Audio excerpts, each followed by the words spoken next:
friends, it's Christy. Welcome back to my channel. Today I'm going to be making a card using Hello Bluebird's Carried Away. So I've stamped the images I'll be using on Spectrum Noir Ultra Smooth Premium White cardstock with Lawn Fawn Jet Black ink, and I'll be coloring with my Copic markers. I'm starting with the bear, and I wanted him to be a nice rich brown with a deep undertone, so I went with E55, E57, and E59 to start. So I'm going around and laying in my shadows on his body using that E59. He's facing a little bit more toward the left, but almost forward. So he's going to get shadows on both the left and the right side, but just a tiny bit more on the right. So I am just pulling out that E59 now with the E57, making sure to go over the edge of that E59 and pull that darkest color into this mid-tone. And I'm just continuing to work my way around, leaving room for a nice highlight. Once I'm done with that shade, I'm going to move on to the E55, and this time I'm going to repeat this process by scrubbing over the edge of that E57 and really dragging that color into this highlight shade. I will be using another color on his face, but for the rest of his body, this is going to be my lightest. So I'm just working my way around and doing little circular motions to kind of break up any harsh lines there. And then I'm going to bring that color in a little closer on his face, and then I'll move down to the E53 to finish that off. And I'm going to color the area around his eyes and his muzzle. And then I'm going to jump straight into doing a second layer on him. This is going to really help smooth out the blend and increase the saturation and depth on his little body, really darken up those shadowed areas. So I did the E59 once again, and now I'm coming in with the E57 and just working my way back over this image, completely going over the exact same places that I've already laid in those colors, so it's real quick and easy to do the second time around. So for the lightest shade, once I get to that E53 on his face, I'm going to skip his muzzle and leave just one layer of that to make that area just a tiny bit lighter. And then I'm going to move on to my bunny, and I want to do some different little patches on him, but I wanted to have some shadows kind of underneath so that the areas that I leave white will be shaded and I don't have to worry about going back over those. So I used W00 and W1 for that. I just did a really quick little layer of that because it doesn't have to be super prominent. Like I said, a lot of this is going to be covered up. I did do a second layer of it though, just so I have enough depth in those white areas that I leave. And then I'm going to use my E50s again for the bunny, but I'm just going to go with lighter tones using the E50, E51, and E53 to start. And right now I'm taking that E53 marker and just mapping out the little patches that I want to do on his body, kind of deciding how I'm going to do him. I love, love, love coloring bunnies or mice or cats or dogs or anything that has lots of different variation in the way that you can color them, because you can give them not only different colors but also all kinds of different patterns, and I think that's super fun. So I'm just continuing to work my way from darkest to lightest and kind of filling in those patched layers. This is just the undercoat. Like I said, I will be doing a second layer to increase the depth, but I wanted to start with really light tones so that it's easy to cover up if I make any mistakes or change my mind about where they need to go. But now I've kind of settled on those patches, so I'm going to darken them up a bit with the E55, introducing that on my second layer to deepen up his shadows especially. And then I'm blending that out with the E53. So he's going to get patches on the sides of his face, and his ears will also be brown, and then also on his 2 hind legs. And I'll leave his belly and his arms white, and then also a little stripe running down the center of his face, which I think is really cute. So I'm working my way all the way back down through all of those marker tones and just making sure that everything is nicely blended. And I think he's looking super cute. And then I'm going to move up to the bird, and I'm going to do Y11, Y13, and Y15 for his body. I was actually sitting on my deck the other morning. I write every morning on my deck. I do journaling. And I was listening to a bird call that I had never heard before, so I looked it up on this bird app that I have that identifies the bird calls and tells you what species it is, and it was a goldfinch. So I thought that would be fun to try to incorporate on today's card. So I'm going to do his body to be yellow, and I didn't look up goldfinches, so I'm just going off my memory of what that looked like on the app. But I'm going to give him some little black tipped wings and a little black beak using W3 and W5.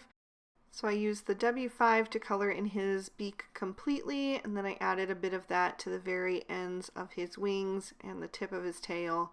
And then I softened that using the W3. And I did do a second layer of that as well, just to deepen that up and make it look intentional. Not like his wings were just kind of dingy looking, you know. I wanted it to look like he had these feathers that kind of went from yellow into this deep gray or black. And then I'm going to use my R11, R20, and R22 to do the cheeks. So for the bear, because he's so much darker, I had to start with R22, and then I'm going to soften that with the R20, and I did that for the insides of his ears as well.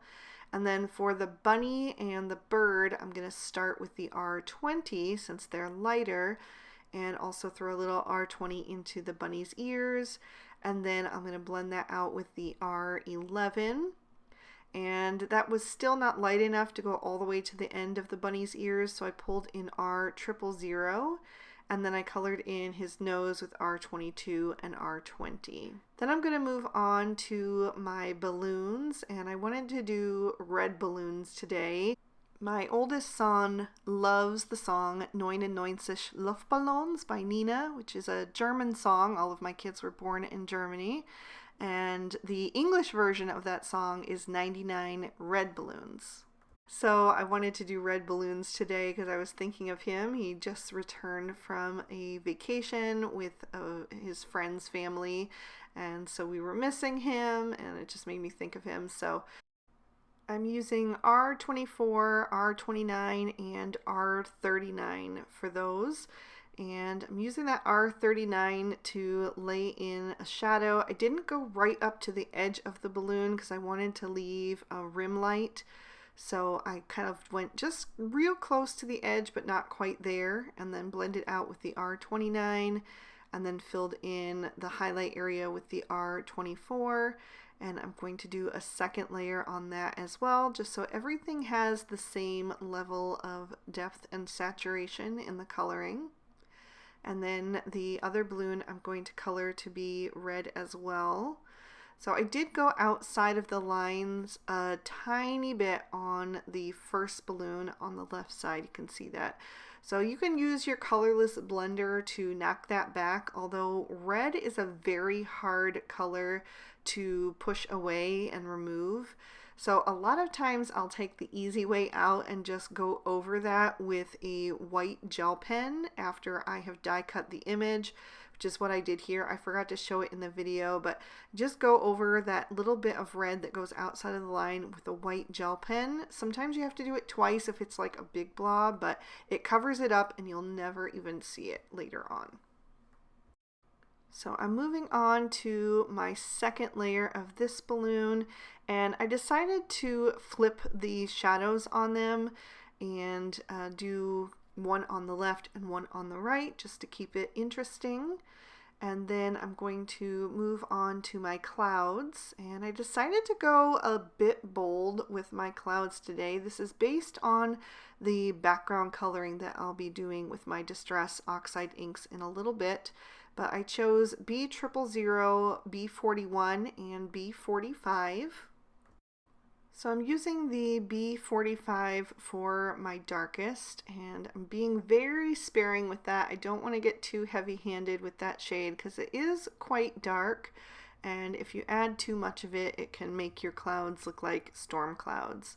But I'm going to blend that out with the B41 and just make sure that I'm really catching the edge of that B45, not covering it up completely, but really going over the edge of that and kind of pulling that darkest color into the mid-tone here, and kind of just going with the curve of each of those scallops of the balloon.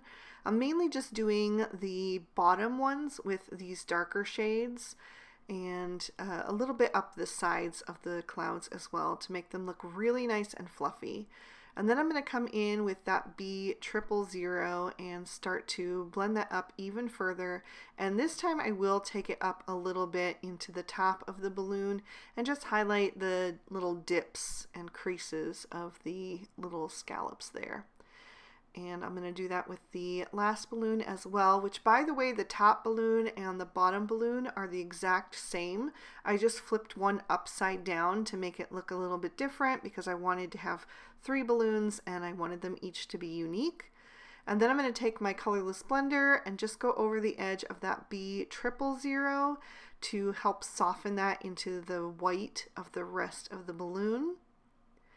Then I'm going to grab my black Sakura Jelly Roll pen and just get that started off to the side. Mine is kind of dried up, so it takes a bit to get it going and flowing. And then I'm going to go over the eyes of my critters to make them bright and shiny again. This is an extra step, but I just like to do it. And then I will trim all of these images out with their coordinating dies. For my background, I've taken a piece of Bristol Smooth Surface cardstock and die cut that using the Nesting Decal Mini Slimline die set from Hello Bluebird. I used the second largest in this set, and I'm going to blend some Distress Oxide inks on this to color that up. So the first shade that I'm using is Salvage Patina, and I want the edges to be darker and then the center to get softer. So I'm pressing down much firmer on those outside edges and then getting softer as I go toward the inside. Right now I'm leaving a bit of that inside white, but I will cover that up completely with a very thin layer of this ink, just so it kind of has that cloudy look. And then I'm going to darken up that using some Stormy Sky Distress Oxide. And once again, I'm going to come in from all 4 sides, just like I did with the Salvage Patina, but this time I won't be going over the center. I'm going to just keep it to those outside edges. So I'm just blending that color on. I don't want this to look like a stormy sky, maybe just more of a twilight or, you know, heading towards evening sky, but not too dark. So I will go back to that Salvage Patina ink blending tool and just smooth out the transition there. And then once I'm happy with that blend, I want to add some interest to this. So the first thing I'm going to add is just some plain water. I'm going to squirt that onto an acrylic block and grab a small paintbrush because this is going to give me a lot of control. And I'll splatter that all over the background by tapping that paintbrush off the edge, which is going to give me very small little droplets. And then I'm going to let that dry a bit into the cardstock, maybe about 30 seconds or so. And then I will blot that up with a paper towel to remove any of the ink that has lifted. Next, I want to splatter both of the ink shades that I use, so I'm going to press those onto an acrylic block as well and water them down, and then I'll tap that again off the edge of the block so I get those super fine droplets. If you want larger droplets, you can either tap it against your finger or just shake the paintbrush, but then you're going to get probably more elongated droplets. So it really just depends on the technique that you use to lay them down and what kind of look you're going for. But I like the super fine ones.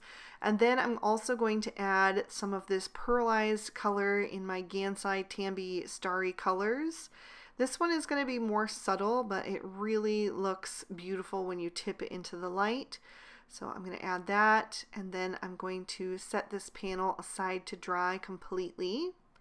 Once it has, I will pop that in my MISTI so that I can stamp my sentiment. I'm going to use VersaFine Onyx Black ink because it's really nice and bold, and it lays nicely over the Distress Oxide inks, where other inks can sometimes look a little bit cloudy over top of them. This one actually stays nice and bold, so that's why I chose it for my sentiment. And I did Our Friendship is My Favorite Adventure. And then I'm going to pop in my card base. I'm using the Flying High stamp set for the sentiment and 2 of the birds, and then another one of the critters from Carried Away.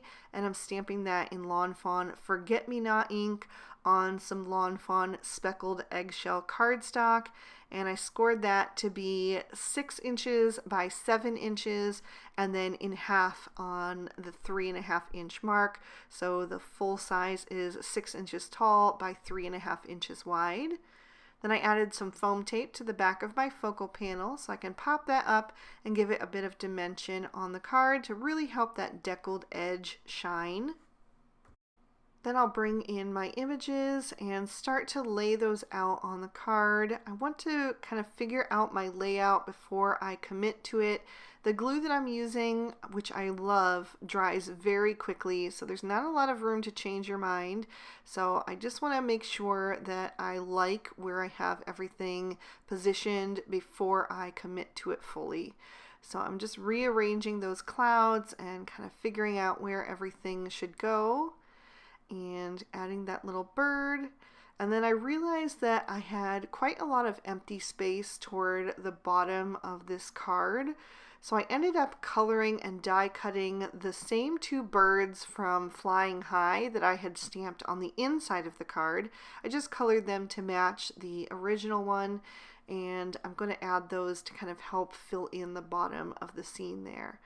So once I have everything how I like it, I'm going to start adhering them down, and I'm going to do it kind of from the bottom up. So anything that I want to be layered behind something else is what I'm going to do first.